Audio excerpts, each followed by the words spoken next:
সবটাই যদি আপনারা ছেড়ে দেন শুধু বাইরে বিজনেস করবার জন্য, বর্ডার দিয়ে এগুলো যাচ্ছে, আবার কন্ট্রোল করো, আর তার আগে স্টক আমাকে দেখাবে কত ছিল, কত বেরিয়েছে, এখন কত আছে।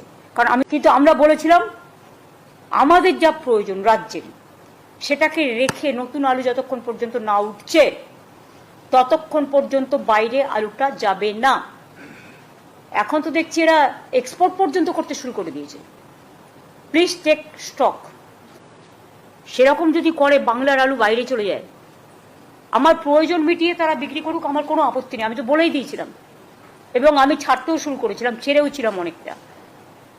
কিন্তু বাংলাকে দাম বাড়িয়ে অন্য জায়গা থেকে মুনাফা করব, আর আমি আলু চাষিদের জন্য ইন্স্যুরেন্স করব, দুটো একসাথে হতে পারে না।